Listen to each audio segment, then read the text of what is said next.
नमस्कार फ्रेंड्स, स्वागत है आप सभी का एक बार फिर इस YouTube चैनल में। दोस्तों, आज के समय में सबसे बड़ी प्रॉब्लम जो बनी हुई है वह है साइबर ठगी की। जी हाँ दोस्तों, हाल ही में कर्नाटक के बेंगलुरु से एक ऐसी खबर आई है जिसमें एक बुजुर्ग महिला को डिजिटल अरेस्ट करके रखा गया साइबर ठगों के द्वारा, और उनसे इतना बड़ा अमाउंट ले लिया कि जब आप सुनेंगे उस अमाउंट के बारे में तो आपके पैरों तले ज़मीन खिसक जाएगी। जी हाँ दोस्तों, ये खबर है अभी मई 2026 की ही। एक बुजुर्ग महिला जो कर्नाटक में रहती है, यानी कर्नाटक के बेंगलुरु में रहती है, उन्होंने हाल ही में अपनी एक ज़मीन बेची थी, जिसके बाद उन्हें एक बहुत बड़ा अमाउंट रिसीव हुआ। लेकिन उनकी बदकिस्मती ये थी कि इस अमाउंट की जानकारी साइबर ठगों को लग गई।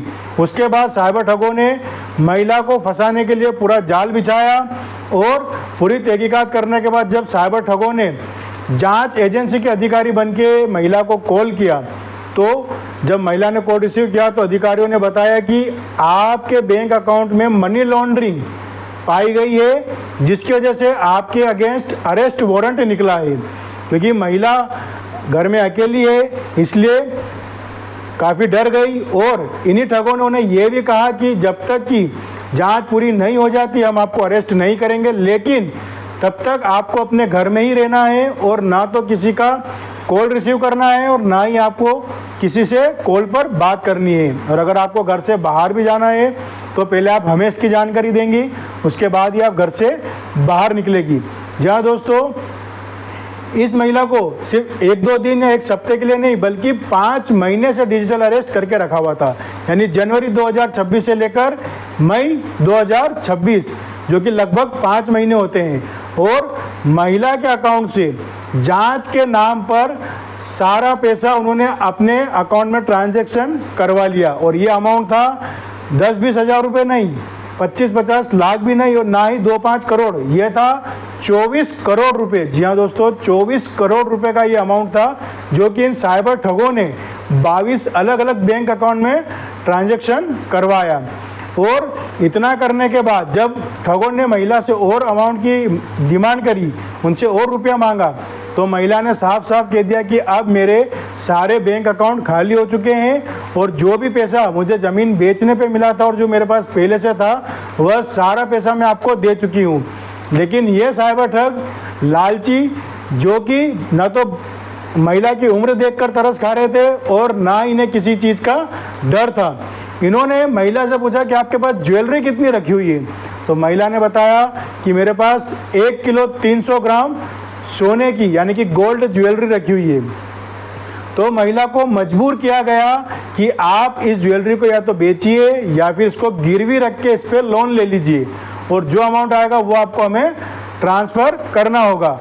देरी समय हुई महिला, क्योंकि काफ़ी ज़्यादा घबरा गई थी, क्योंकि 5 महीने से लगातार डिजिटल अरेस्ट थी, ना तो किसी से फ़ोन पे बात कर पा रही थी, ना ही किसी को अपने साथ हुई इस घटना के बारे में बता पा रही थी।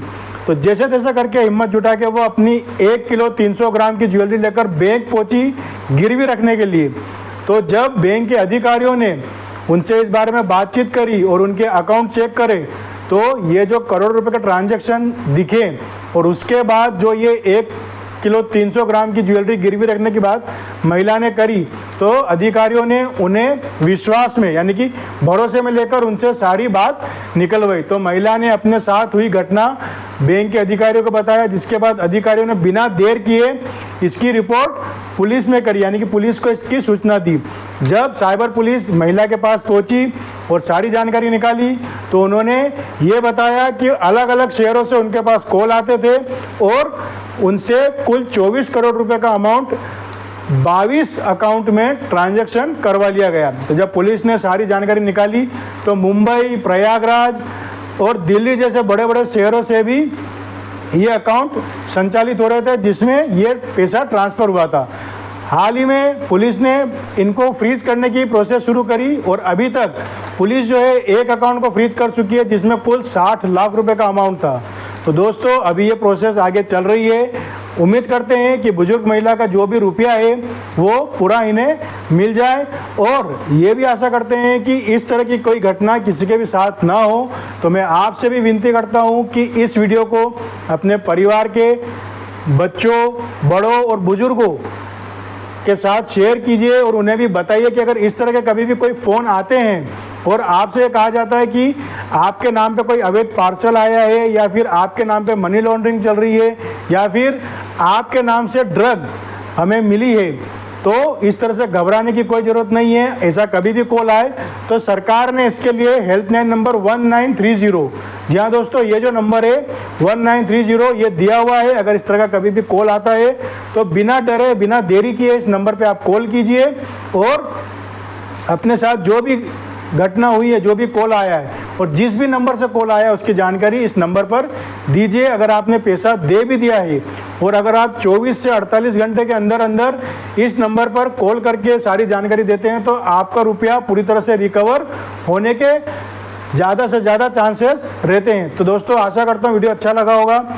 इसे अपने कलीग्स, फ्रेंड्स, रिलेटिव, पड़ोसी जो भी हैं सबके साथ शेयर कीजिए ताकि वे भी इस तरह की घटना उनके साथ होने से अपने आप को बचा सकें। वीडियो अच्छा लगा तो वीडियो को लाइक करना ना भूलें और अगर अभी तक आपने हमारे चैनल को सब्सक्राइब नहीं किया है तो लाल बटन पर क्लिक करके हमारे चैनल को सब्सक्राइब कर लीजिएगा और बेल आइकन पर क्लिक करना ना भूलें। मिलते हैं अगले वीडियो में। धन्यवाद। जय हिंद।